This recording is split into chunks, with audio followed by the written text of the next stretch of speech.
Hello, আজ আমার চতুর্থ ভিডিও। সেদিনকের মতো আজকেও আমি একটু রান্নাঘরে চলে এসেছি।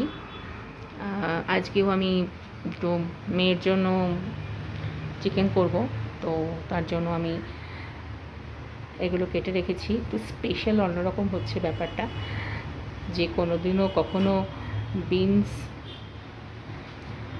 চিকেনের মধ্যে দিতে দেখেও নি, শোনেও নি, আমি সেটাই দিচ্ছি। আজকে ক্যাপসিকামও দিয়েছি, টমেটো, আদা কুচি করে নিয়েছি, মানে আদা ঘষে নিয়েছি, আর রসুনটা একটুখানি থেতো করে তারপর কুচি করে কেটে নিয়েছি, আর টমেটো আছে, এগুলো দেব। তারপর আগে মাংসটা দিয়ে ইচ্ছা আছে আজকে একটু অন্যরকম করবো, মানে আগে তেলের মধ্যে মাংসটা দিয়ে একটুখানি ভালো করে নাড়িয়ে নড়িয়ে তারপরে বাকি জিনিসগুলো দিয়ে কষিয়ে তারপর করার ইচ্ছা আছে, দেখি। আমি চিকেনটা স্পেশালি প্রেশার কুকারেই করি। তো চিকেনটা প্রথমে ভেজে নিয়েছিলাম, বললাম দেখুন। তারপর আমি যা যা কেটে রেখেছি তখন দেখালাম, সব দিয়ে দিয়েছি।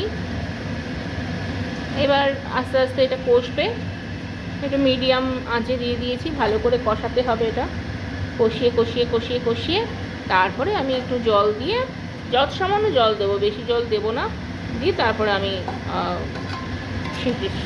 ছিটি দেবো। আমি আগেও বলেছি যে আমরা বেশি একটু নরম হয়ে যাবে সেরকম মাংস খেতে ভালোবাসি, তার জন্য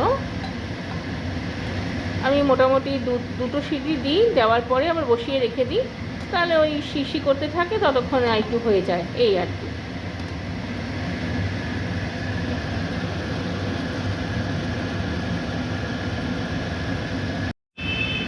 কষাতে কষাতে মাংসটা এখন এই পর্যায়ে এসে দাঁড়িয়েছে। আমি এর মধ্যে স্বাদ মতো নুন দিয়েছি, আর অল্প একটু জিরে গুঁড়ো, আর অল্প একটু জিরে গুঁড়ো বলতে হাফ চামচ জিরে গুঁড়ো, আর 1 চামচ ধনে গুঁড়ো দিয়েছি, আর একটু হলুদ দিয়েছি সামান্য, দিয়ে আবার একটুখানি বসিয়ে রেখেছি। এবার আমি জলটা দিয়ে সিটিটা মারব। কষানোর সময় আমি একটু ওপর থেকে সর্ষের তেল অল্প ছড়িয়ে দিয়ে ভালো করে এটাকে কষিয়ে নিয়েছি আরেকবার। তারপরে জল দিয়েছি, এই যেবার ফুটছে, আর ওপরে একটুখানি আমি কার্ডামন পাউডার ছড়িয়ে দিয়েছি। এবার এটা আমি ঢাকনা দেব, দুটো সিটি দেব, ব্যাস খতম।